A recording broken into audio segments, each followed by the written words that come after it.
Hello and welcome back students. I am Shruti Banerjee, your biology TGT teacher from Holy Hearts Educational Academy, Civil Lines, Raipur. So we were studying about the chapter 6 fundamental unit of life, cell, right? So in our previous session we have studied about the origin of the cell, we have studied about the membranes of the cell, eukaryotic, prokaryotic, all the kind of properties of the cell. So in continuation with the topic, we are today going to study about the other cell component, the second one. And what it is? It is the fluid or the internal component. Fluid or the internal component of the cell is the cytoplasm of the cell, right? The outer membrane of the cell contains the cell wall and the cell membrane. Cell wall in case of plant cell membrane in case of all the type of cells.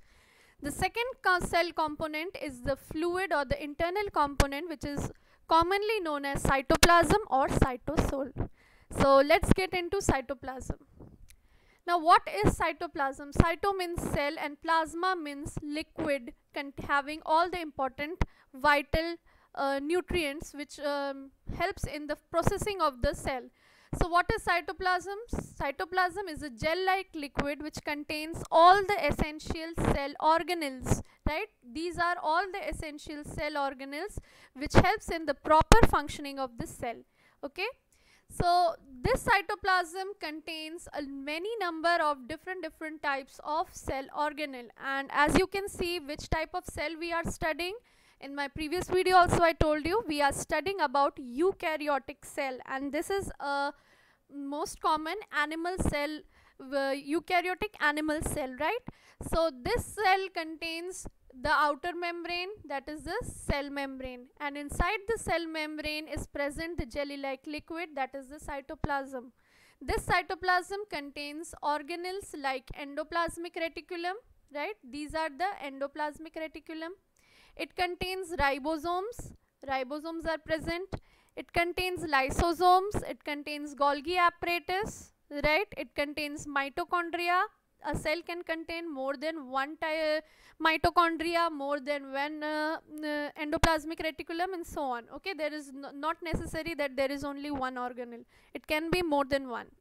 Then there is presence of chloroplast or plastid, which you know obviously will not be present in animal cell. It is present only and only in plant cell. And vacuoles, which again you will see it is a prominent feature of plant cell. Okay, so one by one we are going to cover each of these cell organelles. The first organelle which you should know about is endoplasmic reticulum, which is abbreviated as ER. Now what is endoplasmic reticulum? You can see it is a network of folded tubules across the cell. If you see the previous diagram, in this, see, it is a network of folded structures which is present throughout the cell, across the cell. And from where does it start? It starts from the nuclear membrane. This is the central nucleus, and the nucleus have its own nuclear membrane which you will study. From this nuclear membrane, the attachment of an organelle we can see is that of endoplasmic reticulum. So from the nuclear membrane, these foldings goes on and on and on, and it can travel throughout the cell till the cell membrane. So what is endoplasmic reticulum? It is a network of membrane bound tubules, and these tubules are known as cisterns or cisternae, okay, depending upon singular or plural. So these tubules are known as cisterns. And if you follow the diagram carefully, you will see there are two types of endoplasmic reticulum, rough endoplasmic reticulum and a smooth endoplasmic reticulum. See, this is the rough endoplasmic reticulum. Rough, why? Because on the surface of the rough endoplasmic reticulum are present some small globule-like structure which is known as ribosomes. Okay, so rough endoplasmic reticulum is associated with another organelle which is known as ribosome. whereas the smooth endoplasmic reticulum has a smooth surface and do not have ribosome.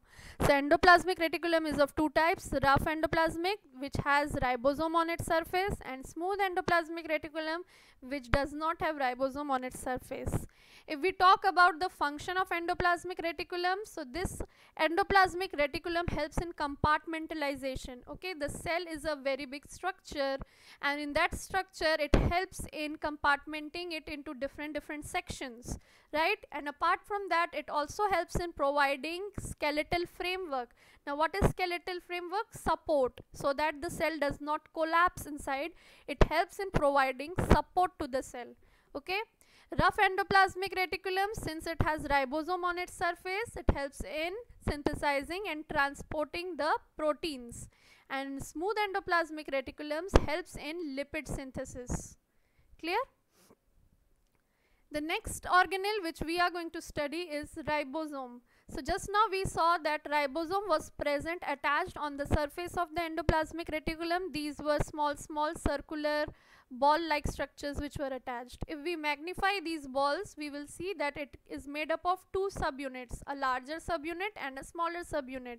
And what is the function of this ribosome? They are the protein factory of the cell. What do you mean by protein factory? They help in synthesizing proteins. Okay, these ribosomes can either be freely, okay, they can be freely suspended inside the cell, or they can be found attached to the surface of endoplasmic reticulum, which we just now saw. And its main and only function is that it helps in producing proteins. Okay, without a ribosome, a cell will not have protein synthesis inside it.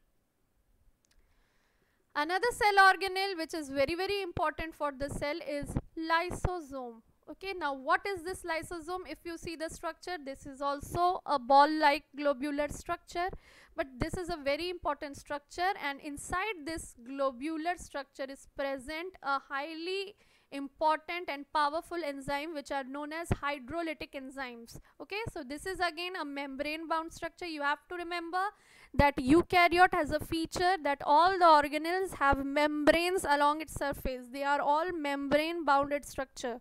Okay, so lysosome is known as the suicidal bag of the cell. Now why is it known as suicidal bag of the cell? Because it contains powerful enzymes which are known as hydrolytic enzymes.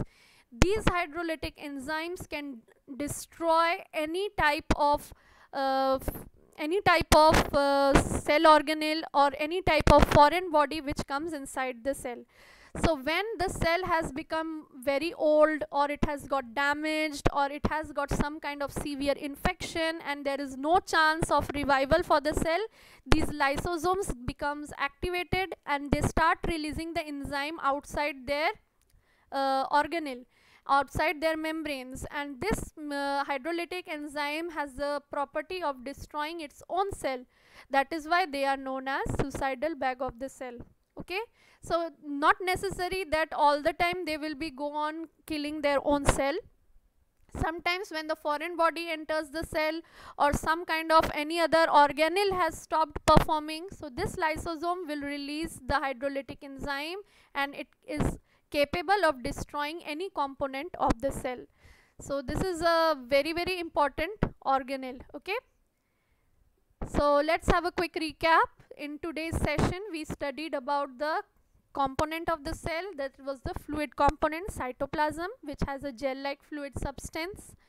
We studied about endoplasmic reticulum, which helps in providing support and also transportation of protein and synthesis of lipids. Then we saw about the lysosome and ribosome. Lysosome helps in killing the component of the cell when they are non-functional, whereas ribosome helps in synthesizing proteins. So this would be all for today's video. Thank you, have a nice day, and don't forget to stay safe. See you in the next video.